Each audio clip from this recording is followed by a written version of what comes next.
Olá, meus queridos irmãos e irmãs, caros amigos e amigas. Vamos para a nossa segunda aula do dia e a oitava do curso Doutrina Cristã.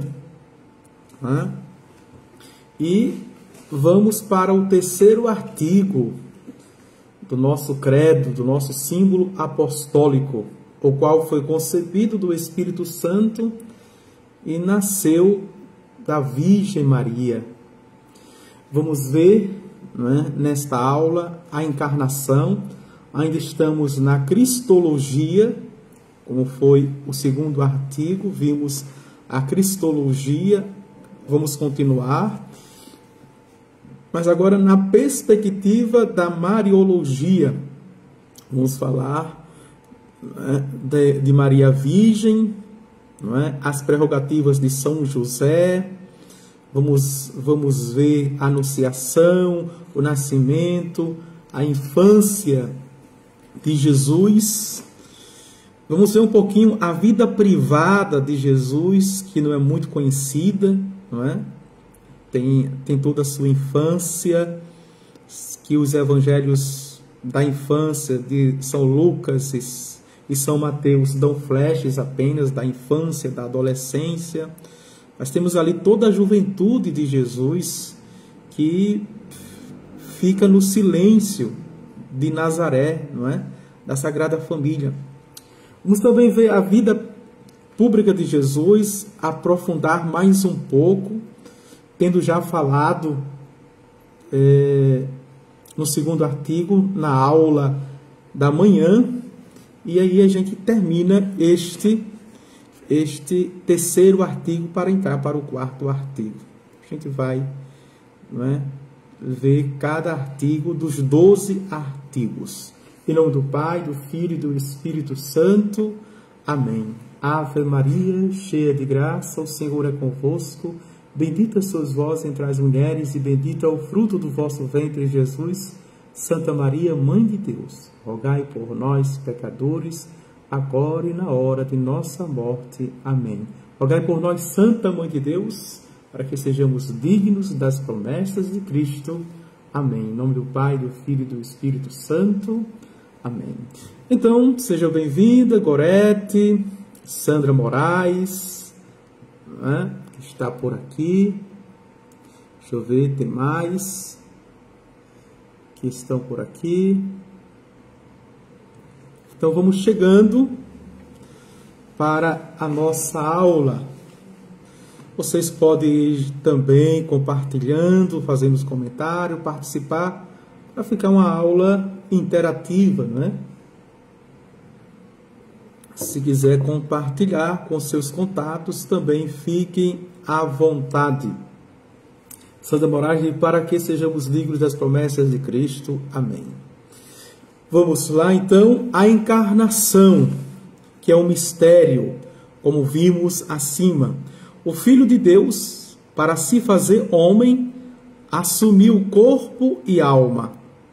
Vimos ali as duas propriedades, O corpo e a alma, como nós, no seio puríssimo da Virgem, de Maria Virgem, por obra do Espírito Santo. Corpo perfeito, mas sujeito às misérias humanas.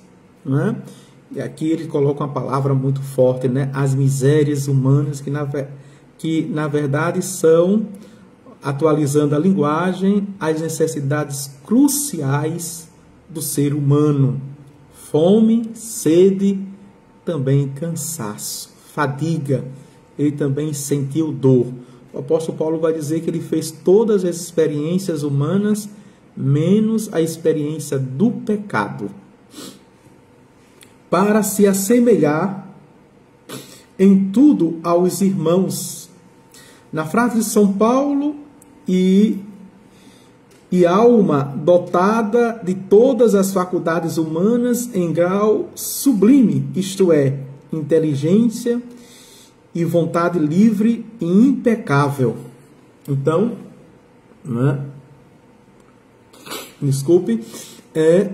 ele fez todas as experiências humanas teve todas as necessidades humanas, veja, não fez a experiência do pecado, mas essas faculdades humanas ele teve em graus sublimes, não é? Então, quer dizer, a inteligência de Jesus humana era incomparável à inteligência dos humanos. Dá para entender, né? Padre, preciso comprar seus livros. Depois, se puder, me diga onde encontrar. Estive procurando e não encontrei. Não é? Sandra Moraes. Tá certo. Vamos ver, tá certo? Então, a inteligência, a nossa, era sublime. Né? Não existiu e nem existirá nenhum gênio humano, né, que chegou na escala Rigide, né, Rigite da inteligência, usando, né, os 10 pontos, veja, que ainda não existiu este, que supere a inteligência humana de Cristo. Também a sua vontade livre, não é? Sua vontade livre. Então, ele era livre, o livre-arbítrio, a liberdade pura, e ao mesmo tempo sublime. E como nós vimos a palavra impecável, né? Impecável, na verdade, na justiça, na moral. Vamos avante. Deus, aliás, duas naturezas existem, pois, em Jesus Cristo. A humana e a divina, nós sabemos. Numa só divina pessoa, a pessoa do Verbo. Veja, numa só divina pessoa, a pessoa do Verbo. Duas naturezas, a humana, não é? E a divina, mas a divina, numa só divina pessoa. Sendo a segunda pessoa da Santíssima Trindade. Tá certo? Dá para entender isso, né? Então, Jesus se encarnando, vamos complicar a coisa, tá certo? O raciocínio, vamos complexar. Existe uma anedota, se você pode complicar, para que facilitar, não é? Veja, Jesus vindo habitar, armar sua tenda no meio dos homens, dos céus, não é? Que é os céus, onde habita a Santíssima Trindade, veja, do trono, na glória, ele não saiu, enquanto Deus. Deus não sai dos céus para dar passeio. Lembrando as suas propriedades, não é? Ele é onipotente, onisciente e onipresente. Ele passou na natureza humana 33 anos conosco. As duas naturezas. Tinha também divina aqui. Mas na pessoa divina, veja, ele não saiu dos céus. Não saiu dos céus. Tá certo? Dá para compreender isso? Porque a gente pensa que, veja, houve um período, houve um tempo, uma época, não é? Veja, 3 décadas, mais 3 anos, não é? No primeiro século, que a Santíssima Trindade ficou desfalcada. Ficou faltando uma pessoa. Porque não são 3 e um só Deus. Tá certo? Não ficou desfalcada. É o mesmo Deus. É uma só essência e natureza.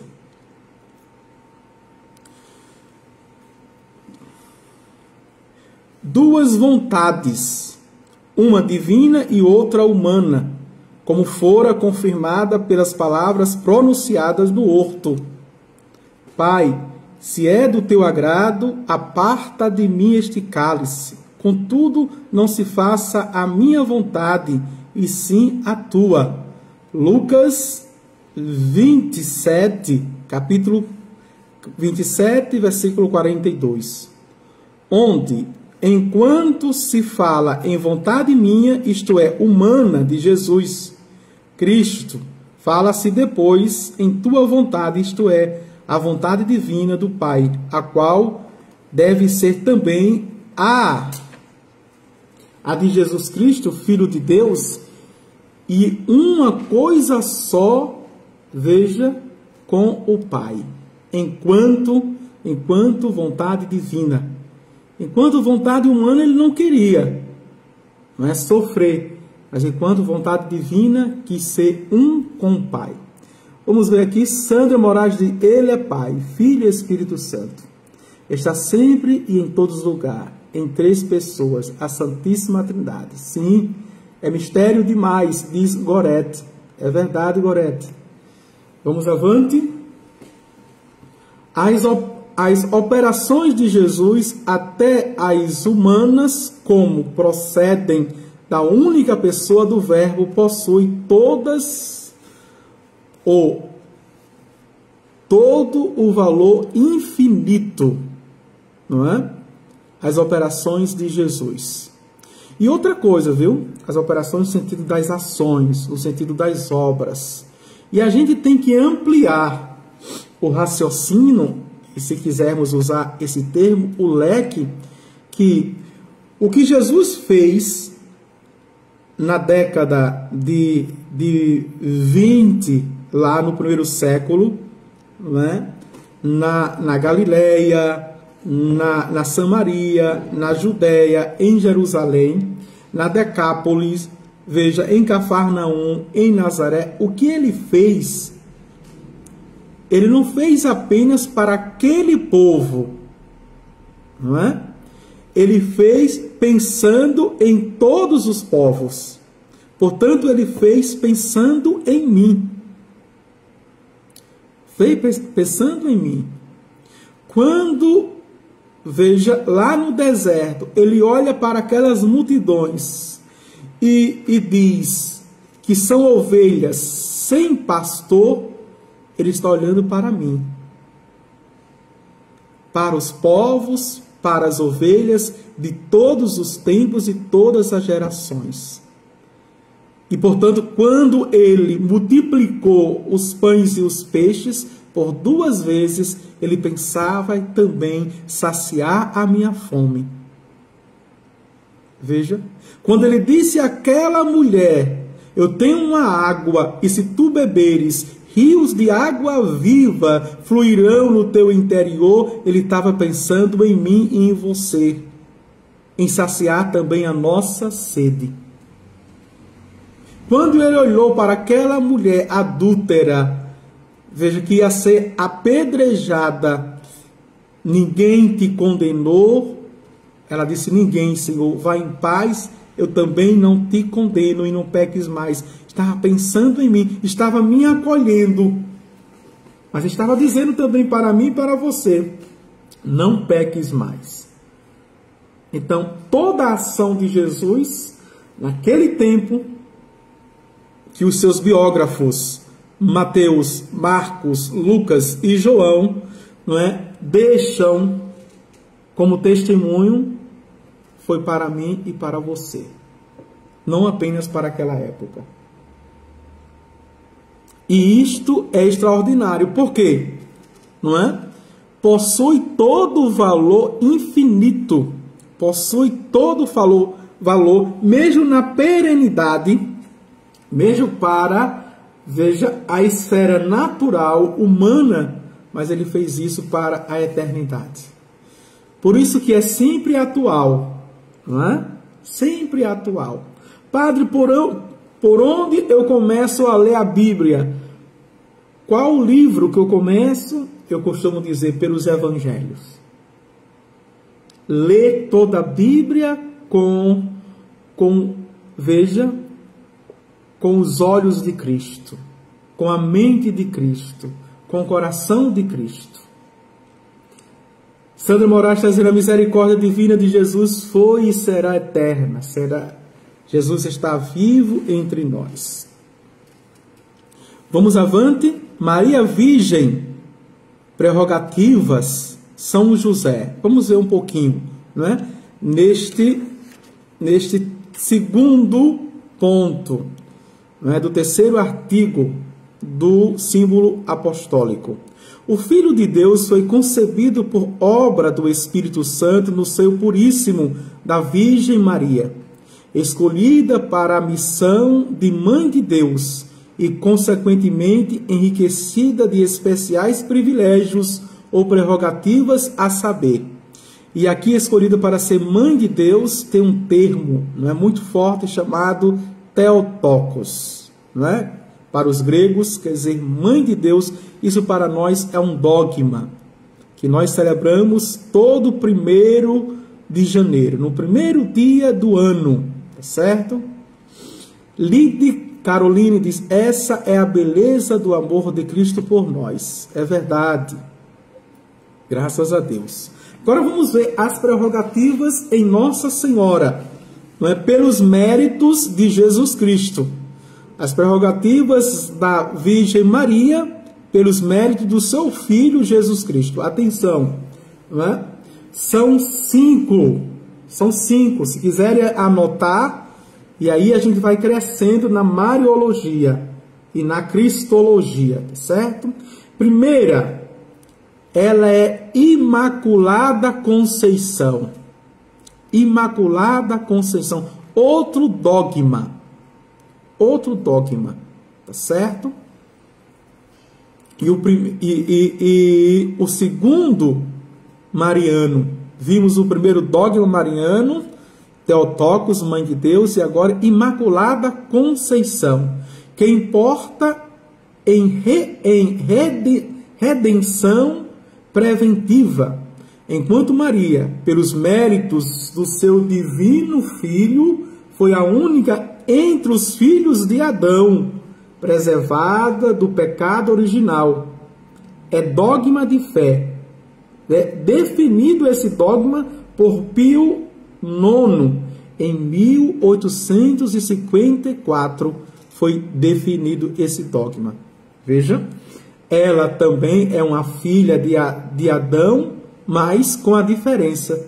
Dentre todos os filhos de Adão, que nascemos já em pecado, na queda, o pecado original, herdamos, mas ela foi preservada, certo?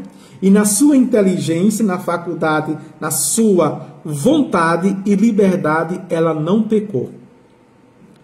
Ela não pecou. Aqui está, não é? Usando a expressão de Lide, aqui está a beleza de Nossa Senhora. Segunda prerrogativa, a maternidade divina. Ela é imaculada, não é? E ela é imaculada toda, viu? Atenção católico, para não apenas focar em um elemento, não é? Da Imaculada Conceição, do dogma. Ah, ela foi imaculada porque ela não fez sexo. Ela foi imaculada porque ela se manteve virgem. Não é apenas a questão moral do sexo e nem a questão física do ímen, não é? Ela foi tudo isso. Mas ela foi imaculada porque ela era inocente, puríssima. Isso, tudo aquilo que somos de mente, nela não existia malícia nenhuma. Nela não existia vontade, veja, que se opusesse à vontade de Deus. Não é? Aquilo que Deus disse para o povo de Israel: os meus pensamentos não são os vossos pensamentos. Veja, os meus caminhos, o meu caminho não são os vossos caminhos. Em Maria não. Isso que agradou a Deus. Porque os pensamentos de Deus eram os mesmos de Maria. Os de Maria, não é? Estava em consonância com os pensamentos de Deus. Ela escolheu o caminho.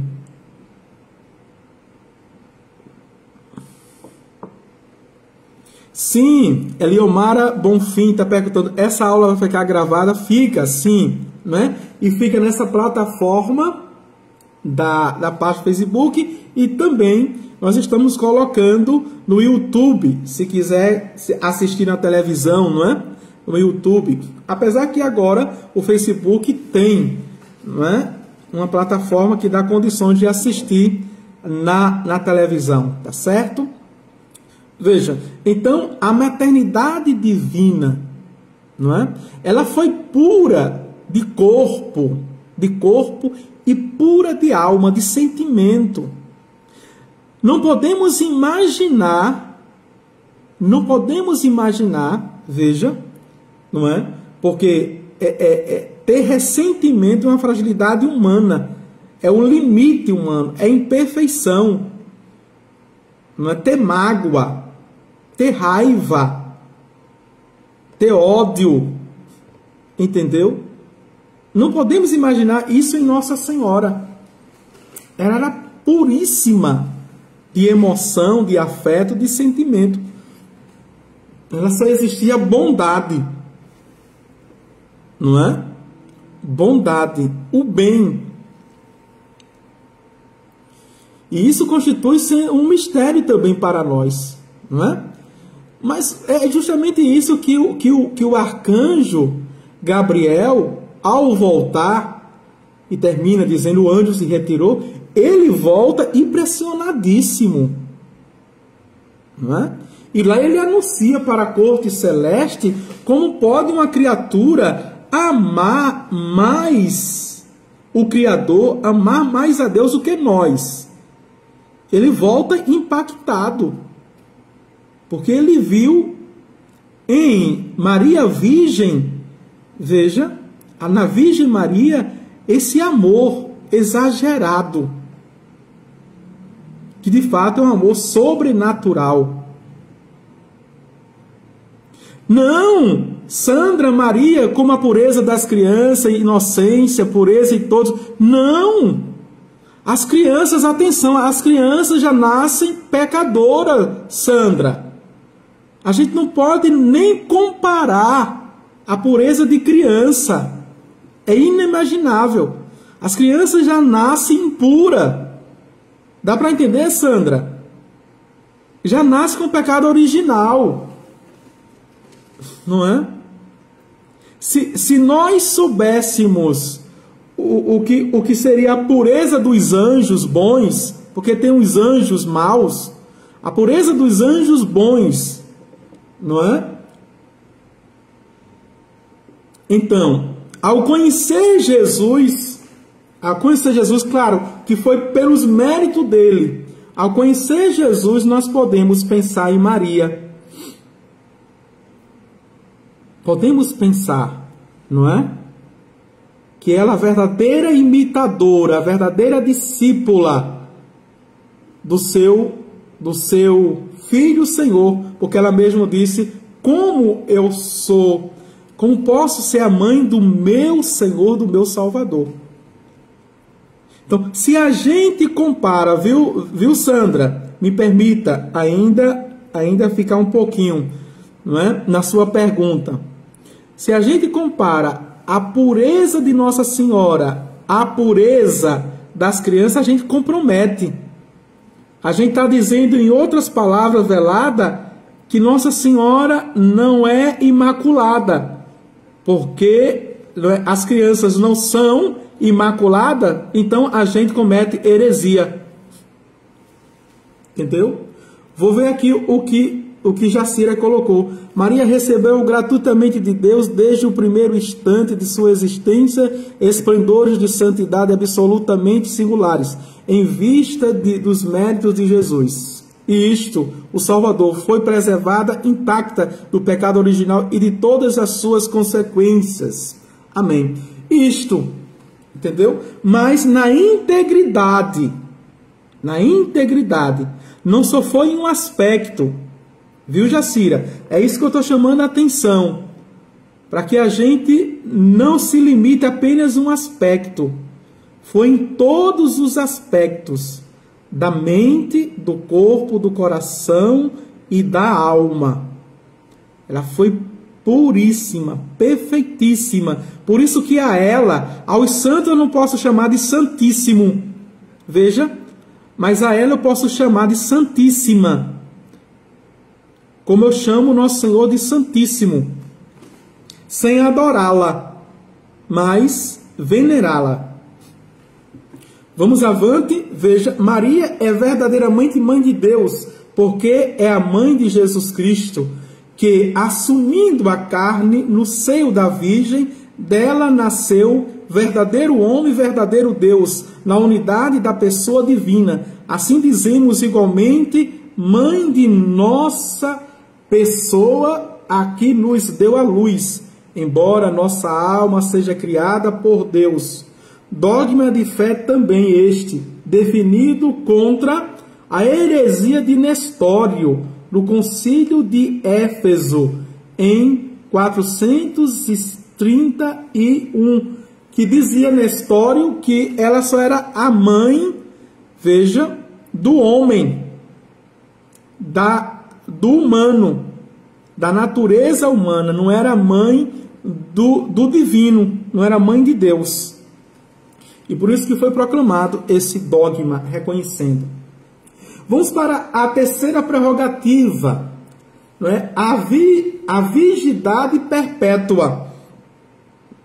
Também é um dogma, não é? A virgindade perpétua de Maria. Não é? Que aí a gente né, a concepção, que ela foi virgem, a igreja proclama isso. Antes, durante e depois. Dá para entender isso, né? E aqui, ó, o antes, se fosse apenas o antes e o depois, no sentido apenas do sexo. Ah, ela não fez sexo com José para a gente apenas defender a questão miraculosa, que foi o poder do Altíssimo. Mas o problema teológico está durante. Então, quer dizer, veja, ela teve um parto normal, não é? E um parto normal, muitas vezes, a criança ao sair rasga a mulher. Vocês que são mulheres sabem disso, não é? Rasga a mulher. Veja. Nossa Senhora foi durante. E por isso que os padres da igreja, diz assim, sobretudo Santo Ambrósio, dizia que, e São Leão Magno dizia, assim como, veja, ela concebeu, ela também deu à luz, ela pariu. Sem romper nada.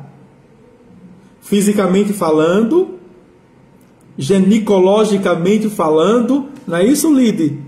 Ginecologicamente falando, não é? Veja, não rompe o ímen, a membrana. E por isso que foi antes, durante e depois. Tá certo? A virgindade perpétua de Nossa Senhora, porque uniu a glória da virgindade aos júbilos da maternidade divina. Dogma de fé definido pelo Quinto Concílio Geral em 533. Vejam, 533. Vamos mais uma vez aqui. Sandra Moraes, perdão, padre, fiz confusão na explicação, usei as palavras erradas. Sua explicação foi importantíssima para o entendimento, eu entendi, obrigado. Sandra, foi bom, pode colocar, tá certo? Porque vocês me dão a oportunidade de aprofundar, não fiquem tímidos, tá certo? E não se sintam envergonhados, pelo amor de Deus. Pode, qualquer dúvida, pode, não é? É bom que a aula fique interativa, é bom que vocês tiram as dúvidas, tá certo? Porque existem várias versões, várias interpretações e limites.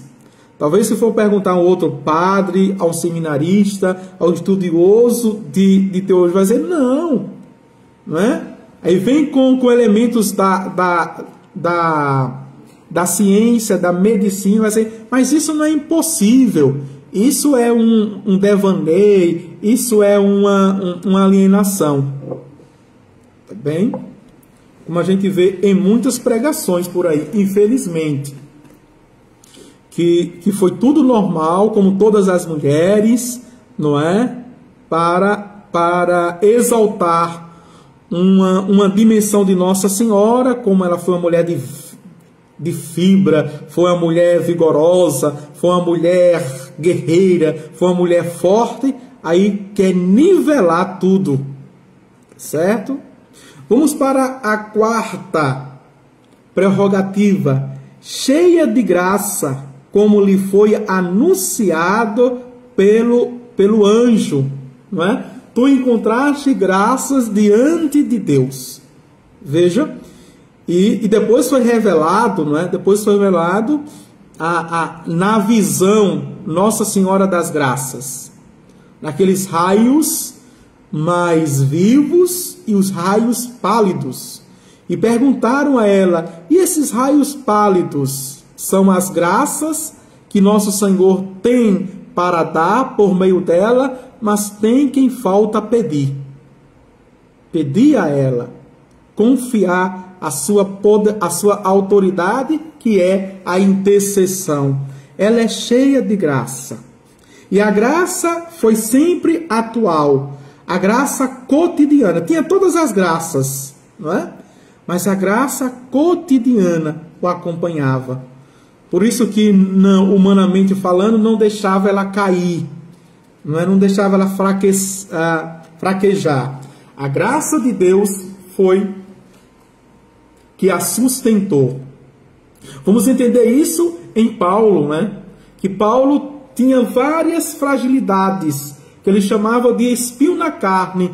E ele pedia, suplicava: tira-me esse espinho da carne. E o Senhor disse o que a ele? A minha graça te basta. Não é? E tem uma música que diz: tua graça me basta para ir além do que sou. Veja, então é na graça do Senhor. É Ele que me ampara para ir além daquilo que sou e permanecer. E permanecer, não é? E perseverar no Senhor. Vamos avante. A quinta prerrogativa e última, a assunção ao céu, em alma e corpo, não é ainda dogma de fé, mas universalmente professado pela Igreja. E nós rezamos isso, não é? Nos mistérios gloriosos, no quarto, a Assunção de Nossa Senhora. E celebramos isso como uma solenidade, a Assunção de Nossa Senhora. E lá ela foi coroada. E não sei se vocês perceberam aqui, não é? O céu está no singular, que é justamente isso. Ela foi assunta ao céu. Nosso Senhor Jesus Cristo, não é? Ascendeu aos céus. E vocês sabem dessa diferença? Que nós rezamos até mesmo no Pai Nosso, que Jesus nos ensinou. Pai nosso que estais nos céus. E o segundo é céu. Que diferença tem? Alguém sabe explicar aí? Pergunta de catequese. Alguém sabe explicar que diferença existe de céus para o céu? Não pode explicar dizendo que um é plural e o outro é singular, pelo amor de Deus, viu? Então Jacira diz, a propósito, Maria, a mãe de Jesus, está entre os discípulos no momento em que nasce a igreja de seu filho. Ela é a mãe da igreja. Amém. Também é a mãe da igreja. Tá certo? Vamos avante. Alguém me dá a resposta? Jacira, Elisângela, Lide, Josilda, vamos lá, Sandra, não é? Vamos dar a resposta. Quem me dá a resposta aí? Vamos avante. Como homem, Jesus não tem pai, não é? O Pai é o Pai divino, é o Pai nosso que está nos céus. São José, esposo castíssimo de Maria, foi-lhe o pai nutrício, putativo, isto é, julgado pelos homens por verdadeiro pai, enquanto era só guarda, escolhido por Deus para tal ofício que fielmente executou, salvando a Jesus das mãos de Herodes, criando-o e procurando-lhe o necessário à vida, à educação. Então, São José foi o pai adotivo, não é?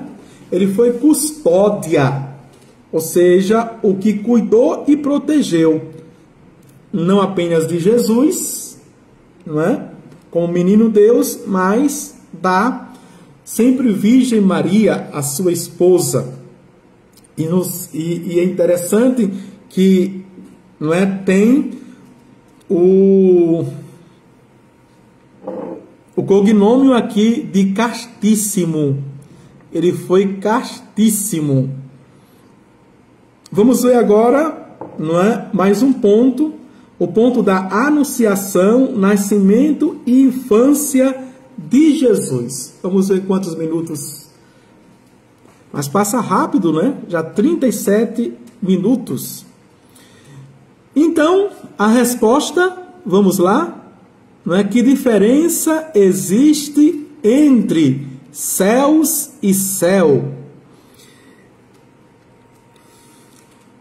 Gorete diz: os céus é o lugar que Deus prepara para aqueles que procuram a santidade. O céu é onde habita Deus. E é isso. Passei no teste. Eita! Eu vou deixar para os seus colegas avaliarem. Essa resposta de Gorete Silva está certa? Está certa? Não é? Veja, há apenas um equívoco. Aonde ela se equivocou na resposta? Vamos lá. Pelo arcanjo Gabriel, enviado por Deus a Nazaré, sonha Maria, esposa de José, da estirpe de Davi, que devia ser a mãe de Deus. Como a isto dera Maria e seu assentimento, cumpria-se desse modo o mistério da encarnação, como já vimos. Certo? Vou dar uma dica. A resposta está, veja, no Pai Nosso, como Jesus nos ensina. Reze o Pai Nosso e pense. Agora está pedindo ajuda, gente. Gente, me ajude, tá certo? Segundo parágrafo deste item. Ao ir com José a Belém para o recenseamento ordenado pelo imperador Augusto a todo o mundo romano, num presépio aonde se acolhera por falta de estalagens, Maria deu à luz o Salvador do orbe, envolvendo-o em pobres panos, e inclinou em rude manjedoura de animais. O nascimento fora primeiro anunciado pelos anjos aos pastores, depois com a aparição de uma estrela aos magos que vieram do Oriente para adorá-lo. Em obediência à lei, 8 dias após o nascimento, o menino Jesus foi circuncidado e no 40º dia apresentado no templo, onde se cumpriu o rito de purificação de Maria Santíssima perseguido pelo rei Herodes, que o queria matar. O menino Jesus teve de fugir para o Egito com Maria Santíssima e São José, donde voltou depois da morte de Herodes, o monarca. Ele já estava com 7 anos. Encerra-se desarte o período da infância de Jesus e principia Jesus a vida privada até aos 30 anos. Veja, aqui é a narrativa, não é? Aqui é a narrativa da infância, da adolescência de Jesus, tá certo? Por quê? Porque com o uso da razão, o menino já ia entrando na vida jovem, não é? Aos 12 anos no templo, ele já respondia por ele mesmo. Muita gente diz que Jesus foi desobediente ao ficar no templo, não é? Não. Ele já respondia por ele mesmo aos 12 anos, por isso que ele estava no segundo pórtico, conversando com os doutores da lei como adulto, sobre as coisas do alto, dos céus, do Pai. Tá certo? E aí, ninguém vai ajudar Gorete? Gorete deu a resposta, só se equivocou. Eu já dei uma dica, não é? Que a resposta está no Pai Nosso, tá certo? Sandra Moraes, o céu é onde Deus está presente. Os céus poderia ser o caminho que temos que percorrer até Deus. Veja, tá ficando frio. Tá ficando frio, mas vamos lá, não é? Vamos lá. Pode colocar aqui, é bom, viu? Veja que são, não é? Vejam que são todas perguntas de catequese, não é? E o quanto a gente precisa ainda ler, a gente precisa estudar, pesquisar, que são elementos minuciosos que fazem parte da nossa doutrina e da nossa fé que nós rezamos. Ok? Então a resposta é o contrário. Opa, você quer uma dica? Quer a segunda dica? Né? Quer a segunda dica? Formula aí, Gorete. Formula aí, isso é bom, né? Que a gente vai se convencendo, né? Elisângela, foste catequista por muito tempo. Josilda, Lide também, vamos lá. Severina, minha missionária. Vamos que vamos. E Sandra, vamos que vamos. Não é? Esses eu conheço aqui, os nomes, estou citando, tá certo? Vamos para a vida privada de Jesus, não é? Para terminarmos já estamos em 43 minutos, este artigo, vida privada. Transcorreu Jesus sua vida privada na pequena cidade de Nazaré da Galileia, no silêncio e no recolhimento. Para quem quiser ver um pouquinho a vida privada, eu falei na aula pela manhã. Filho de Deus, vindo ao mundo para ensinar aos homens, quis primeiro dar o exemplo de toda a virtude. O Santo Evangelho refere-nos da vida de Jesus em Nazaré. Vamos ver aqui 4 tópicos da vida de Jesus em Nazaré. Primeiro, que Jesus era obediente a José e a Maria, não é? Sendo Deus, tendo a natureza divina, Jesus lhes era obediente. Assim termina o texto, não é? São Lucas, aos 12 anos, Jesus no templo. Depois a resposta que ele deu a Nossa Senhora, mulher, não é?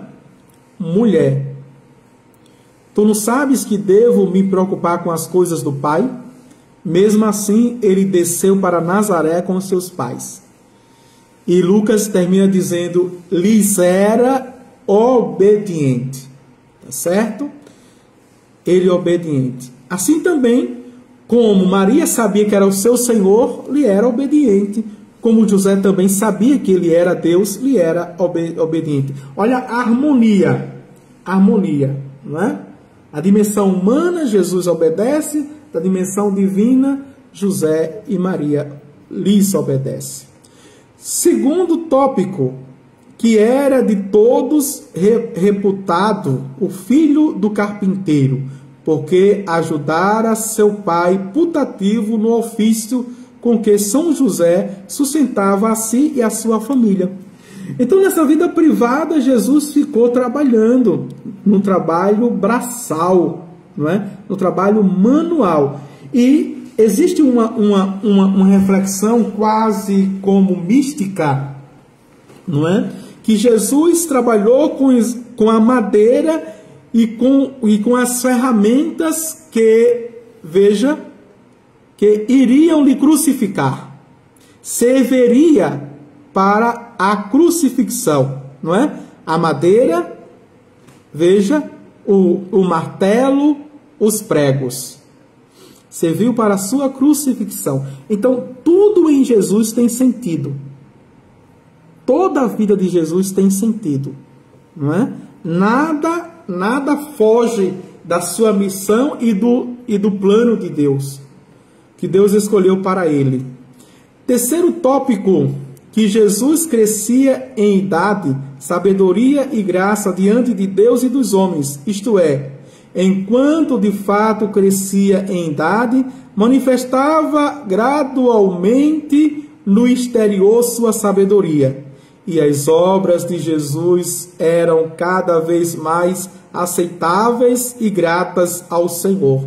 Vejam, não é? Na simplicidade, na modéstia, na humildade, tudo que Jesus fazia era agradável ao Pai. Nada passou despercebido ao Pai e nada ele fez para desagradar o seu coração. Por isso que a gente reza: Jesus manso e humilde de coração, fazer o vosso coração semelhante ao vosso. Eu posso de forma positiva dizer: Jesus manso e humilde de coração, não é? Fazer com que o meu coração seja semelhante ao vosso. Isso já é santidade, não é? Jacira, Pai nosso que estais no céu, provém do coração do justo, onde Deus habita como que em seu templo. O símbolo do céu remete à casa do Pai. Como é o início, Jacira? O início que Jesus nos ensinou é: Pai nosso que estais nos céus, ou Pai nosso que estais no céu. Veja como está formulado o Pai Nosso. Já dei a segunda dica, não é? Já dei a segunda dica, tá bem? Cuidado para não estar pesquisando aí em reflexões. Porque até pouquíssimo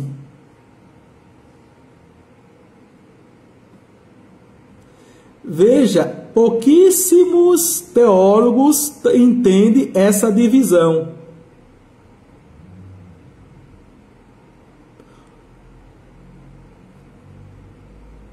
Eita, Severina, a minha missionária, olha, os céus é onde Deus habita. E o céu é o lugar que Ele preparou para nós.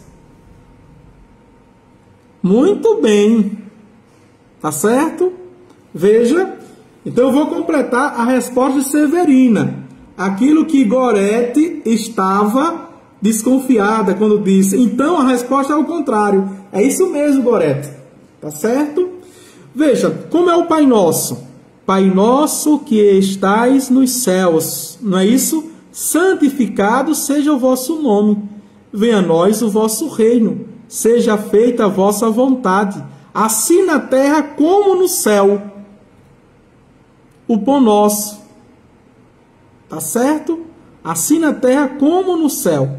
Então, vamos lá, não é? Aqui nós temos veja, os céus é a habitação de Deus, certo? Da Santíssima Trindade. da Santíssima Trindade. Os céus é a habitação do Pai, do Filho e do Espírito Santo. Nos céus não existem outras pessoas, senão a Santíssima Trindade. O céu, veja, é o lugar. Nas aulas do catecismo o Senhor falou, mas não estou recordando. Foi isso, já expliquei, né? Por isso, Josilda, eu fiz a pergunta, tá certo? Veja, o céu é o lugar de Nossa Senhora como a rainha do céu. Isto, Andréia, isto mesmo. Então, o céu é o lugar de Nossa Senhora, com o culto a ela é hiperdulia. Depois, existe uma hierarquia. Depois vem São José, que é protodolia, o culto a ele, protodolia, ou seja, primeiro, não é, dos santos. Depois vem os apóstolos, os santos e santas. E a corte celeste com os 9 coros que nós vimos na aula, tá certo? Os céus é o lugar de Nossa Senhora, que foi coroada pelos apóstolos, de São José, o seu castíssimo esposo, da corte celeste e os santos e santas. É o nosso lugar. Tá certo assim? Não vão esquecer mais não é? Desta explicação. Ok? Então, quarto, que indo aos 12 anos de idade com os parentes ao templo de Jerusalém para a festa da Páscoa, ali ficou pelo espaço de 3 dias, sem que os parentes soubessem onde Jesus estava. E conseguiu maravilhar os doutores com a sabedoria, suas perguntas e respostas. Todo nosso erro é providente para aprendermos com o Senhor. É justamente isso. Pode fazer pergunta, tá certo? E se eu não souber, né, eu vou ter honestidade intelectual, dizer, eu vou pesquisar isso aí. Eu não vou cometer um enroleixo, não é? Mas vou pesquisar. Essa eu não sei, eu vou dizer, tá certo? E vamos terminar rapidinho com a vida pública de Jesus, que nós já vimos, não é? Só uma narrativa. Vida pública. Aos 30 anos de idade, mais ou menos, Jesus começou a vida pública, que lhe durou 3 anos. Deixando o tranquilo remanso de Nazaré, veio às margens do Jordão e ao precursor João Batista pediu o batismo e penitência. Isso está nos evangelhos. Retirou-se dali para o deserto, onde permaneceu 40 dias para se preparar com jejum e oração para o grande mistério ou ministério que ia empreender. No fim de 40 dias, permitiu ao demônio se lhe aproximasse e quis sofrer para instrução nossa. Tríplice tentação. Mal saiu do deserto, iniciou a pregação evangélica. A doutrina que ensinava era alta e sublime, exposta as mais das vezes de modo simples, por meio de semelhanças e parábolas, acolhendo argumento de tudo quanto caía sobre o olhar dos ouvintes, de maneira que pudessem facilmente compreendê-lo. Acompanhava depois e confirmava a doutrina com milagres. Esta é a narrativa que nós encontramos nos 4 evangelhos, tá certo? Aqui foi uma síntese da vida pública de Jesus, que na verdade nós já sabemos. E com isso nós terminamos o 3º artigo à noite, não é? À noite, no início da noite, como eu fiz ontem. Vamos para a 3ª aula. Vocês estão dispostos a aprender mais? Para a 3ª aula, o 4º artigo. Padeceu sob o poder de Pôncio Pilatos. Foi crucificado, morto e sepultado. O quarto artigo, né? Vamos ver aqui, vocês estão interagindo, estão escrevendo. Severina, suas aulas são de grande aprendizado para nós, não é? Ela diz, pronto, Jacira, Pai nosso que estais no céu, provém do coração do justo, não é? E ela completa mais aqui, diz sim, tá bem? Então, até a próxima aula, a terceira do dia. E agora, às 3 horas da tarde, às 15 horas, eu vou celebrar aqui na Capela de São Roque, não é?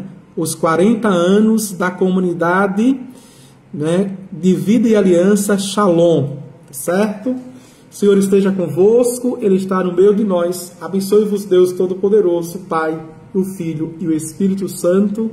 Amém. Tchau, tchau.